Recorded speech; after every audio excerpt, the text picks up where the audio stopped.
A key component of the modern world economy, the chemical industry delivers products and innovations to enhance everyday life. It is also an industry in transformation, where chemical executives and workers are delivering growth and industry-changing advancements while responding to pressures from investors, regulators, and public opinion. Discover how leading companies are approaching these challenges here on The Chemical Show. Join Victoria Meyer, president of Progressio Global and host of The Chemical Show, as she speaks with executives across the industry and learns how they are leading their companies to grow, transform, and push industry boundaries on all frontiers. Here's your host, Victoria Meyer. Hi, I'm Victoria Meyer, host of The Chemical Show. This week, I am delighted to have with me Dan McLeod, Director of East West Associates. Dan has a long history in the chemical industry and throughout most of his career has spent a lot of time working in Asia. We're going to have a great discussion today about doing business in China and in Asia as a chemical company and learning a bit more about what East West does to help facilitate that. Dan, welcome to the show. Thanks for having me. A little bit about my background, I guess a little bit more. Yeah, I've been in the chemical industry for better part of 40 years. Started out in operations and engineering and had a number of roles in the U.S., around the U.S. But in the late 90s and 97, moved to Shanghai, was with Hercules Incorporated at that time, and we were building our first facility in China. And so went on to manage that effort. And it went there for a 2-year assignment and stayed for 21 years. Wow. That's a long time. 13 of it was in China and also covered the region out of Singapore for about 7 years and then spent a little time in the Philippines as well. Mostly in an engineering operations management background, managed capital projects, had a little bit of experience running businesses at the time. For the last 3 years, I've been working with East West Associates. Now, East West started out in China in 2005, really working with manufacturing companies primarily that were trying to enter the market, or if they had been in the market and they were having operational issues, performance improvement, needed to develop their organization, find people, something also risk management concerns, fraud and corruption investigation, background checks, that sort of thing. So really a whole range of operational services focused on China. And then we've expanded beyond that into Southeast Asia and the last few years into Mexico and Central Europe. And so in the last few years working with them. And we have a chemical practice that we've started up in the last year, and I'm running that. And that's really focused on China and Asia and our experience we've gained in those markets I've gained and the people I've worked with over the years there. Yeah. That's very cool. So China is obviously a critical market for chemicals, right? Both from an end use perspective, but also a lot of growth. Can you talk about that at all? Yeah, characterize the market. It's a $1.5 trillion market. It's huge. It's larger than the US and EU combined. And it has been growing. And so certainly when I was first there, growth rates were substantial, starting from a relatively low base, mostly in commodity and basic chemicals. But starting in the late 90s, you started to see more specialty chemical investment.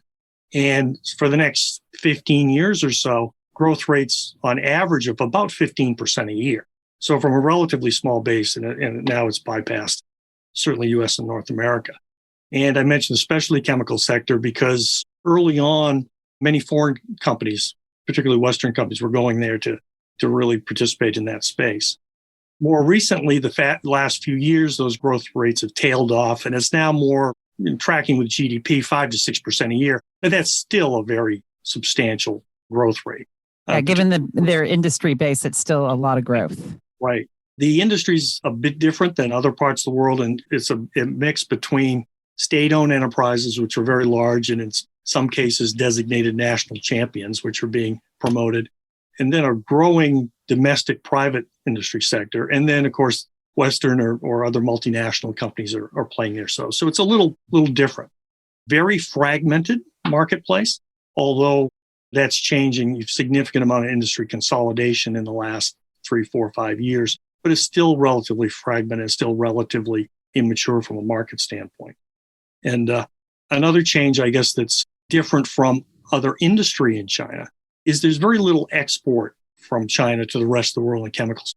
But it's not a major part of what they do. It's really primarily for domestic consumption. And if you go back 15 or 20 years, there's significantly more import into the country than there is now. It's really becoming a much more self-sufficient industry. And so you see US and European companies, they do export into China, but it's a much smaller fraction of the industry than it used to be some years ago. And that seems to be by design, obviously, for China, which is, I guess, a great opportunity there, but also a challenge for all of the businesses. And if I think about the petrochemical boom that's taken place over the last decade in the North America, a lot of that product is destined for China. And of course, as China becomes more self-sufficient, it's a challenging to that market and to the producers that are hopefully depending on that or presume that they would have that growth there. Yeah, no surprise to most people that the Beijing thinks about these things in long terms. And so the objective is very much to become self-sufficient in all strategic sectors in the economy. And the chemical industry is certainly part of that, particularly the more, when you talk about especially in fine chemicals and more cutting edge technology, that's really where there's an emphasis out of Beijing to become more and more self-sufficient in that. Interesting. So you guys do a lot of work, East West does, with Western companies that are doing business in China or wanting to do business in China. So given this drive towards self-sufficiency, what are the challenges for international companies that are doing business in China or wanting to do business there? Well, we'll start with one major challenge that's particularly impacted the chemical industry, and that's around regulatory affairs and environmental awareness. And it's not necessarily that the environmental regulations are more stringent than you've seen in the US or Europe, but the enforcement of them in the last few years has been much more aggressive, much less of a collaborative relationship between regulators and industry. Whereas 5, 6, 7 years ago, if you had an issue, you could talk to your local regulators, you could figure out a solution to it, and you work towards a resolution. Now it's much more inspect, shut down until you fix your problem, and call us when you think you've got it fixed, and we'll talk about restarting. And that has hit a number of industries, and it's certainly across the industry, but not just Western companies, but it has an impact. Now, with Western companies, generally your compliance activity is very strong. You get good compliance. And so it tends to be hit a little bit hard from a, quote, shutdown perspective. But where it really impacts companies in the chemical industry and cross industry is on your supplier base. If you have key suppliers that are domestic companies and maybe they don't have the regulatory awareness or the compliance statute, sure, then they're going to be hit, and that's going to potentially cripple your business. So that's, from a regulatory standpoint, that's what you see. Interesting. And do you see that there's genuine progress being made? And I think about the regulatory and I think about pollution and, of course, sustainability and all those things, the environmental aspects. So it's to kind of improve their environmental profile. Is that what's going on? You definitely see that. You definitely see that in quality of life. The most visible and obvious one is air quality, which 3, 4, 5 years ago was a huge issue and much less of a concern now. 5 years ago, everyone had an app on their phone that would give you real-time data on the particulate emissions in the air, for example, and whether you were red or yellow or green. And you could see over just a period of a couple of years that dropped down, and you could actually see the progress on that. So yeah, that was one indicator. And so from improving the environment there, they've made the progress. The challenge is really around the relationship between regulators and industry.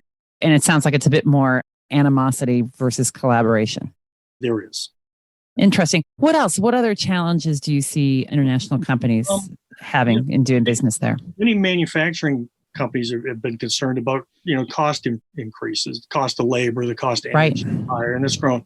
And in the chemical industry per se, it's typically not a labor-intensive operation. So the cost of labor is not a huge driver on what people do.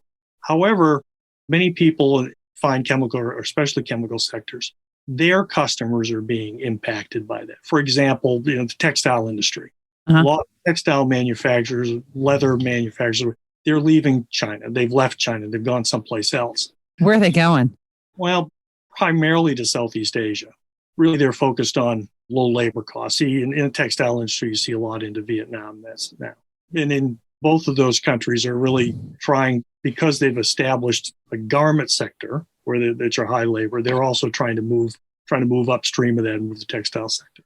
So chemical companies are finding that in some cases, their customers are leaving or being impacted more than they are per se by cost pressures. Another area that has certainly been a concern for many years, and improvement's been made, but it's still a long ways to go, is around IP protection. Now, currently, there is IP protection, and the courts will listen to foreign companies when they bring suits, and they will award in favor of foreign companies if there's an issue. The problem with that is generally the restitution, the penalty to someone who's appropriated your technology is not sufficient enough to discourage them from continuing or to start in the first place. The legal recourse is better than it used to be, but there's still not enough of a disincentive to do that. Yeah, that's been a hard area for a long time, right? So just the lack of IP protection and enforcement, and then the dilemma, particularly, a lot of chemicals, there is a lot of proprietary technology that goes into it, into the manufacturing processes, et cetera. So exposing that IP, that know-how, et cetera, is always a concern. And I've worked with some companies that are pretty tech heavy in technology licensing and elsewhere. And they have to think twice as they enter the Chinese market in terms of, because it's an attractive market in many, many ways. And yet it's also a challenging market in terms of defending your own position. The sort of the rule of thumb that, I've heard over the years for, a Western company, when they're thinking about bringing newer technology in, is that maybe we can protect it for 5 years. It's unlikely we'll be able to protect it any more than that. So, that's how you weigh it. If we think the payoff and the risk of losing it after 5 years is still going to pay off, then okay, we bring it in, or we don't. We figure out enough around it. Yeah. Interesting. So obviously, one of the things you and I have talked about previously is that there also seems to be pressure on a lot of, at least some of the smaller, more established chemical operations are being forced to relocate. Can you talk about that? Yeah, sure. As the industry grew, say starting in 25 years ago and grew, a lot of people jumped in. A lot of entrepreneurs jumped in. I was involved in an acquisition of a chemical company that the owners came from the motorcycle business, and they had money. They had no experience in the chemical industry, but it seemed to be a place where they could make some money. So there a lot of people jumped in without necessarily a lot of background. And where are they located? Well, it was a variety of industrial zones, some focused on the chemical industry, but much of the industry, particularly the smaller players, moved into sort of general purpose industrial zones. And those sites did not necessarily have the infrastructure in terms of wastewater treatment or energy supply that you would need in the industry. Often they were sited in basically urban sprawl, began to approach them. So those sites were inappropriate. And so starting about 5 or 6 years ago, the Beijing started to look at both consolidating industry and forcing companies to move into specialized chemical parks. And that sounds like a good idea from an environmental and a safety standpoint. The difficulty is, okay, now you've got companies that are in the wrong location. And many times many Western companies find that facilities that they had purchased, maybe they had purchased a local company, now they were, and it operated, they'd taken out the operation, now they were faced with having to relocate.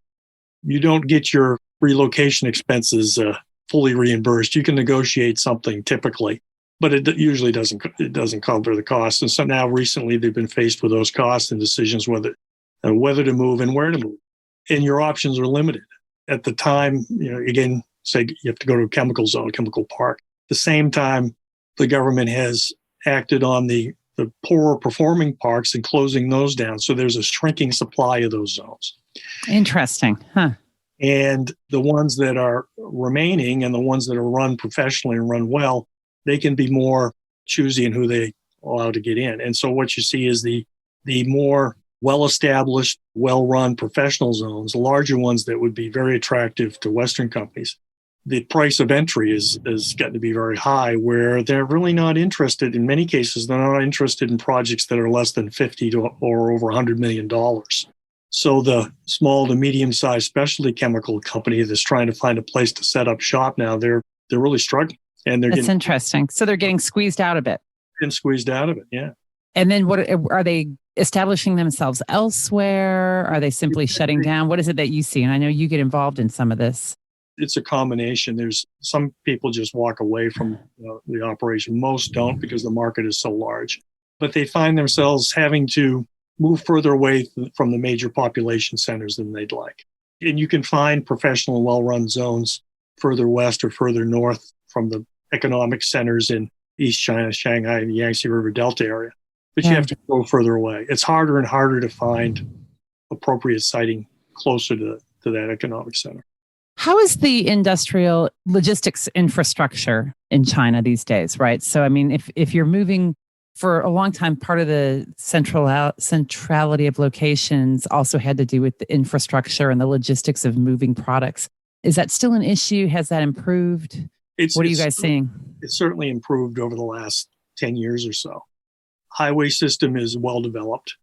And then the major waterways, rivers have always been used to transport. The Yangtze in particular has always been used for transportation. So that's pretty well established. So if you've got operations in the west, that even as far as Chongqing, for example, all the way in the southwest, you can still move product by river to Shanghai and the ports. Rail is not used much for freight. The rail system is primarily passenger service, and they've got an excellent transportation rail system that most people have heard about. But very little of that is used for freight. So it's mostly barge, river traffic, or roadways. And it's improved substantially. And the port system for import or export is very large, very busy, but very sophisticated. So that works quite well. We'll be right back. Support for this episode comes from ChemDirect. ChemDirect is an all-in-one commerce platform to buy and sell chemicals online. Shop online to get products in days instead of weeks at a highly competitive price. If you're a supplier, you can launch a fully resourced digital channel for free. Now, we all know that digital is getting more and more important in chemicals, and that's something we discuss regularly on The Chemical Show. ChemDirect is here to help make it happen. Head on over to chemdirect.com to check them out and use the code CHEMSHOW20 for a 20% discount on your first order. How has COVID impacted doing business there? So I know, China had some of the first impacts. They took a hard shutdown line in a lot of the regions and at the ports and stuff.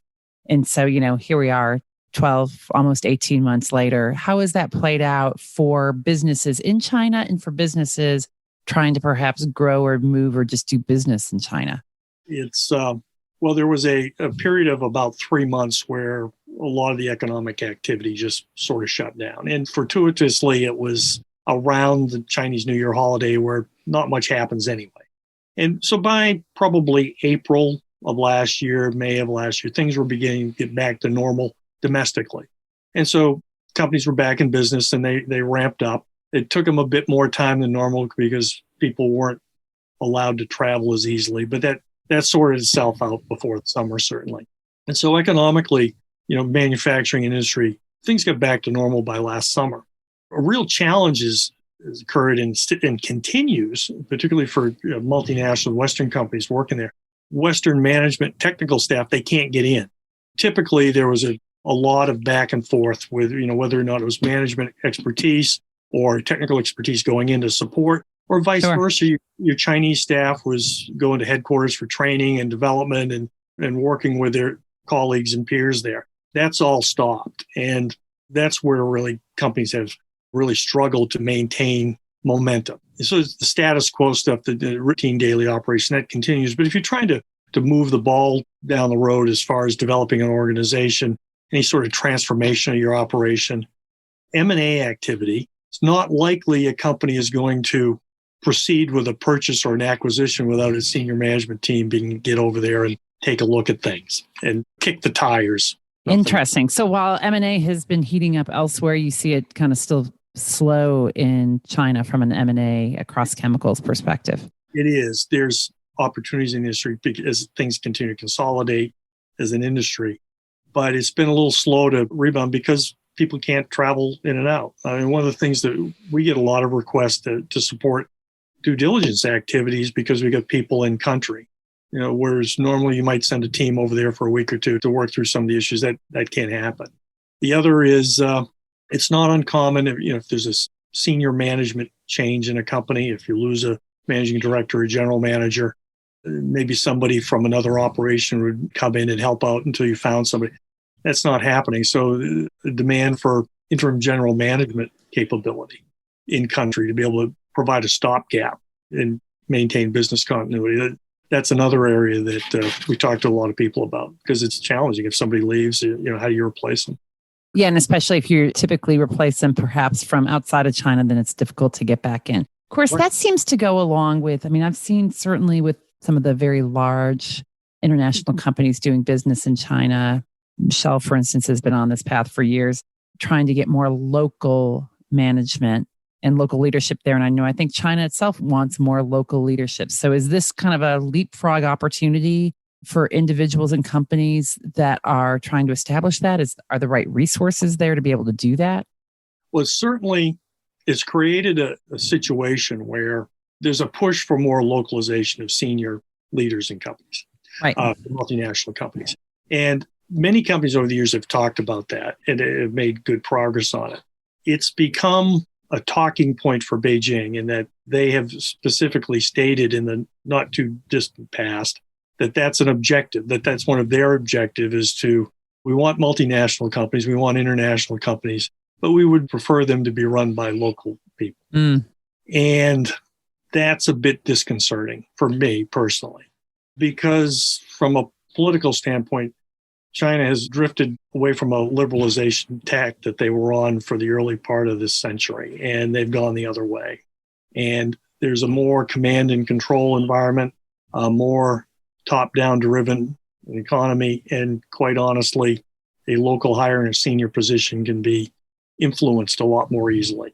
And that's confidential discussions with party people. They'll admit that is part of an objective. That is an objective. And that's a bit nefarious. That's a concern. And I think in a lot of ways, it's hard for Western companies to grasp, right? Because we've had so much independence. If I think about how business operates in the US and Canada and Europe and elsewhere, that there is a separation between private entities and government. And there's certainly relationships, but it's not really internal influence, so to speak.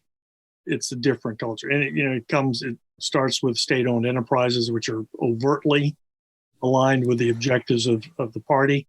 And when you get into privately held companies, those relationships are not quite as well defined, but there's definitely a desire to be able to direct those private companies. Interesting. So, there's some challenges, definitely.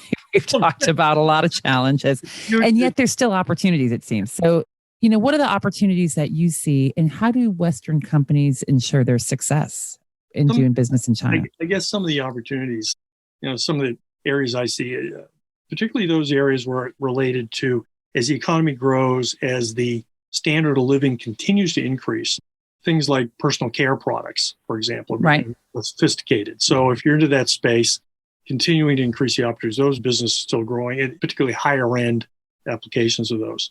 Packaging materials continue to get more sophisticated as you go through time.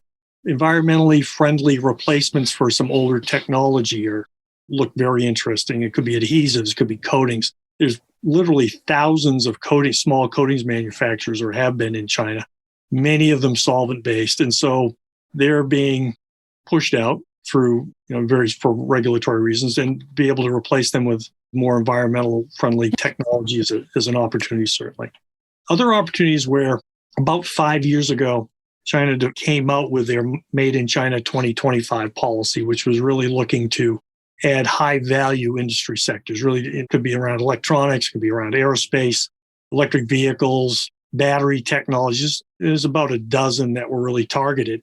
So if you're in the chemical space and you're supplying into those industries, there are opportunities, because the objective is to really make a quantum leap in manufacturing capability and technical know-how for the domestic industry. And so to the extent that foreign companies have some inputs into those industries that are needed to get there, they're going to be encouraged to come in and set up and produce there.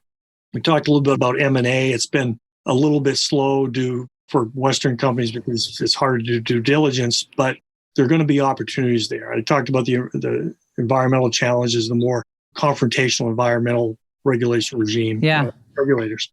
And that's going to push companies out of business, or it's going to stress them. And so I wouldn't say it's a buyer's market, but there's a lot more opportunities there. And for Western companies, if you're in the market, I encourage you to be more aggressive because certainly your domestic competition is aggressive in that field. Still, the domestic competition tends to be much more entrepreneurial, freewheeling, and willing to take risks. And so I'd encourage you to act before they've snapped up all the good deals, I guess. I think risk is always, the risk profiles are different, right? I mean, I think not just across companies, but across regions. And I've always had a belief in, dialogues with colleagues and stuff that there are some different criteria sometimes for doing business in China, what good business looks like in China, what the willingness to do is. So that definitely plays into that risk profile arena.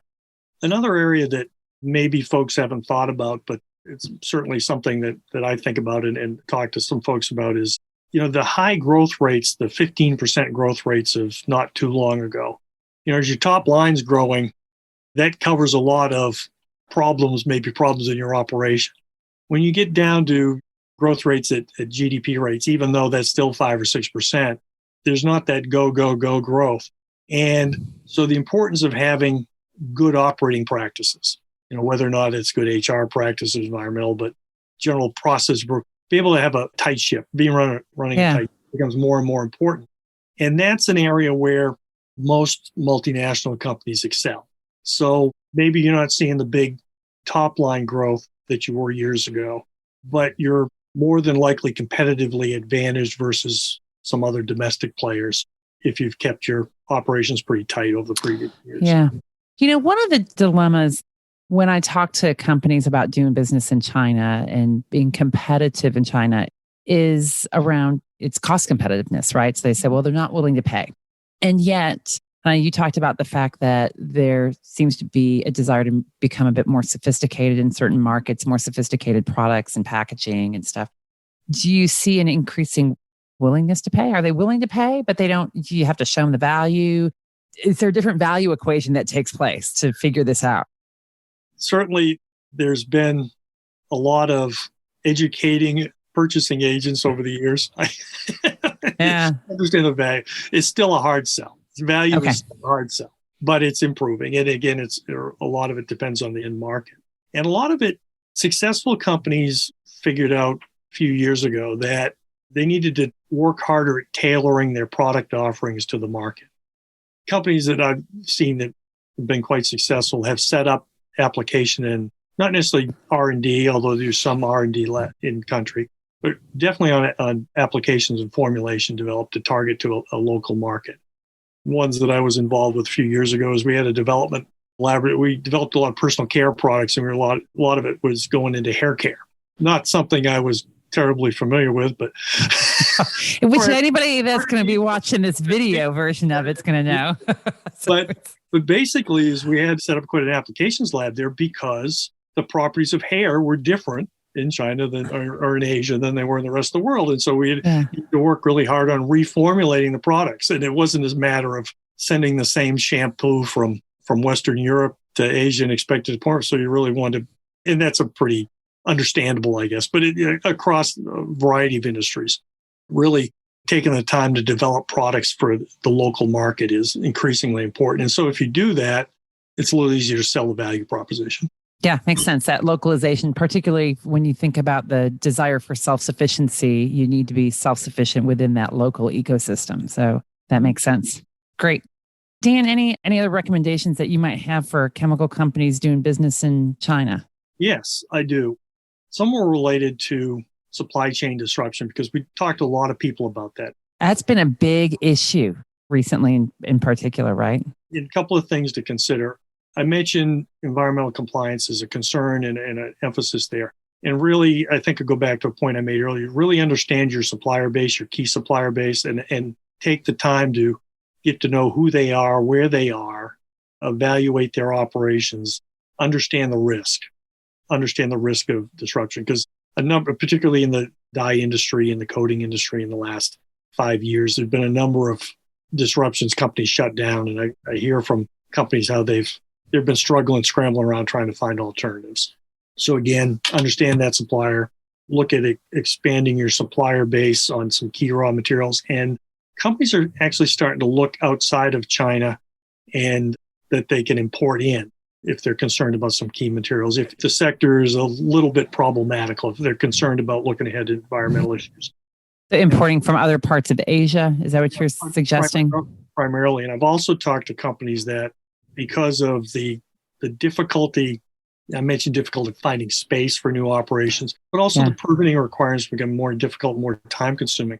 I've talked to companies that are looking at actually setting up operations outside of China to, in part, supply their China operations. So you'll see people going to, in particular, Vietnam now, not just for industrial manufacturing, but to set up shop to supply their China operations as well as for export, because they can get into business faster and easier, and it's worth the extra logistics cost to supply into China. So that's another thing to consider.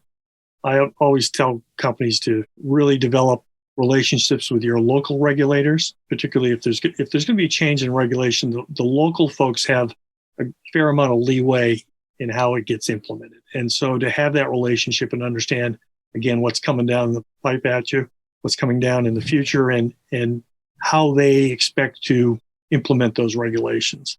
I've had experiences where regulators said that factory I was working with, they were burning coal. They burn coal to generate their own steam and electricity. And they were told that they're going to have to change to gas, which eventually happened. But by working with the local regulators, they extended the timeline and made that transition a lot less painful than maybe a strict reading of the regulation would be.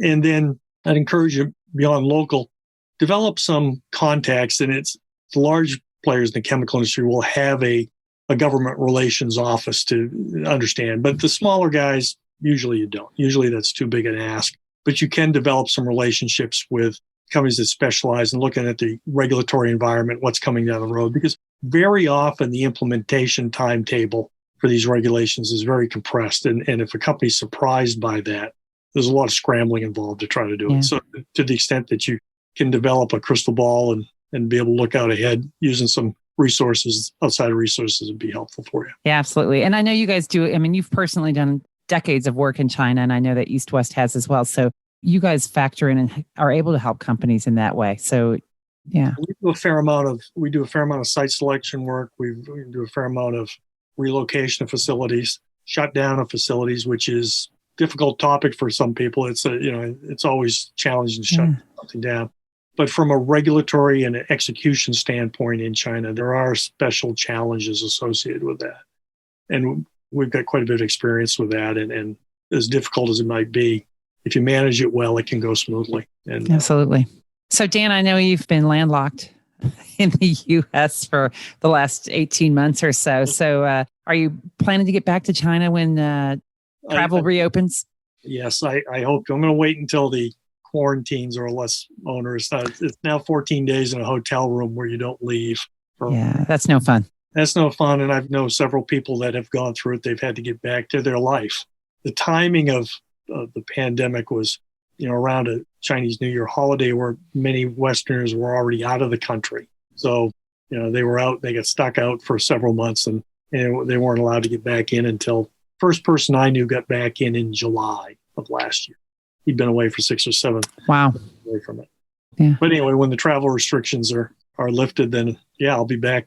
That's awesome. Dan, I really appreciate your time today. This has been a great conversation.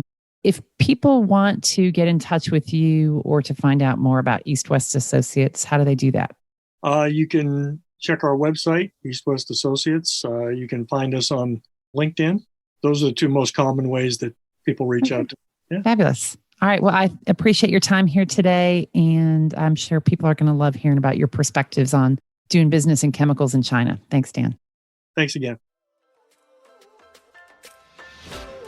We've come to the end of today's podcast. We hope you enjoyed your time with us and want to learn more. Simply visit thechemicalshow.com for additional information and helpful resources. Join us again next time here on The Chemical Show with Victoria Meyer.